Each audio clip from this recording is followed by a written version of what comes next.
the frozen envelope, aka how the Knicks cheated their way into a franchise savior. It's 1985. The NBA is struggling. Ratings are trash. The league's got a serious image problem. Cocaine's got more handles than half the league. And then, boom, the savior appears. 7 feet of shot-blocking, jump-hooking greatness from Georgetown, Patrick Ewing. But here's the problem. He can't go to Indiana. He can't go to Sacramento. He can't disappear into Portland and rot next to a 7-foot, 3-inch guy named Kevin.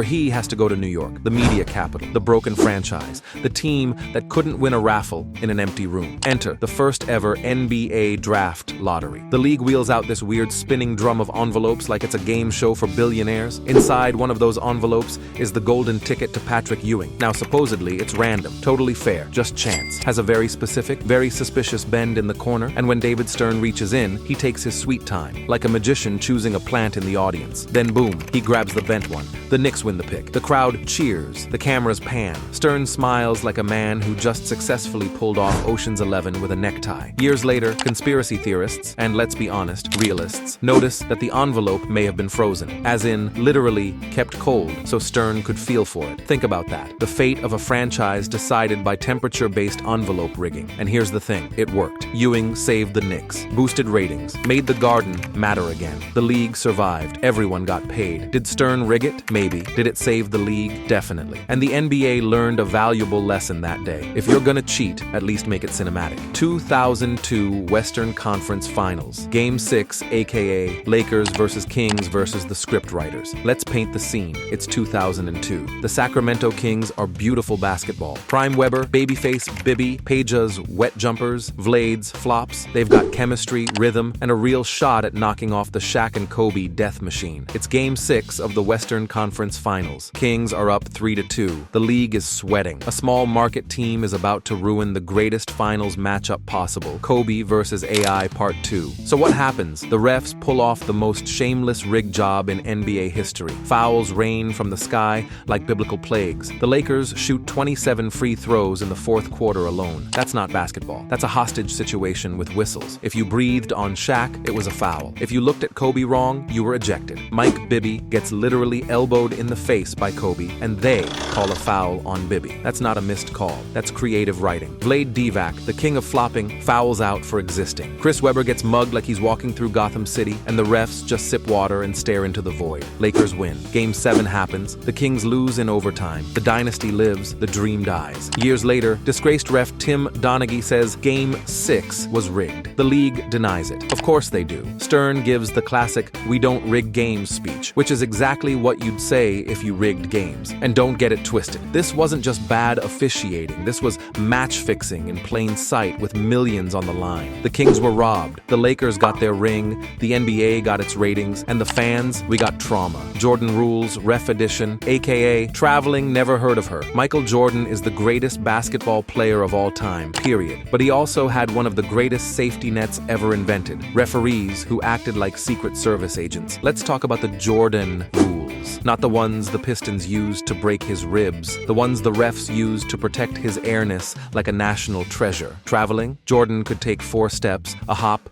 and a mid-air prayer. No whistle. Hand checking? Legal, if you're Mike. Fouls? You could stab someone with a fork in the post and still not get the call, unless you were guarding Jordan. Then it was a foul just for existing. Go back and watch tape. Jordan's fadeaway footwork sometimes looked like a TikTok dance. Feet all over the place. Pivot foot doing the cha-cha. Not a whistle in sight. The NBA wasn't subtle. They wanted Jordan on the court, always. The Bulls were the golden goose and Jordan was laying diamonds every night. You think they were gonna let him foul out in a close game? You think they were gonna DQ the reason Nike prints money? Hell no. And the refs, they knew the script. Protect the crown jewel. Let the GOAT cook, even if it means ignoring the entire rulebook. Was Jordan great? Absolutely. But did the NBA hold his hand just a little? You bet. They built a myth, then gave him immunity. Because the real Jordan rule was simple. Don't you dare. The 2016 LeBron suspension that wasn't AKA Draymond got sniped, LeBron got wings. It's the 2016 NBA Finals. Golden State just won 73 games. Steph is a demigod. Draymond is kicking everyone in the family jewels. And LeBron, he's 3 games away from getting roasted for the rest of eternity. The Cavs go down 3-1. It's over, right? Wrong. Because just in time for Game 5, a miracle. Draymond Green gets suspended, not for one flagrant, not even two, but because the NBA apparently has a secret foul point economy that only gets enforced when it's plot convenient. What triggered it? LeBron stepped over Draymond, a move so disrespectful it should come with a warning label. Draymond reacts, flails, maybe grazes LeBron's soul. The refs let it slide. No ejection, no technical, not even a warning, until the next day. Behind closed doors, the NBA reviews it, counts up his tech points like it's a loyalty program, and suddenly Draymond's suspended for Game 5 at Oracle Arena. We can't let this series end like this. We need drama, and boy did they get it. LeBron drops back-to-back 41s. Draymond watches Game 5 in a suite, like he's been court-martialed. Bogut gets hurt. Steph loses his cool and throws his mouthguard at a fan. The Warriors go from destiny to dumpster fire in 3 games. Then comes Game 7. The block, the shot, the cry, the crown. LeBron completes the greatest finals comeback in history, and ESPN starts running 24-hour "Was LeBron Always the GOAT" marathons. But let's not pretend this wasn't assisted.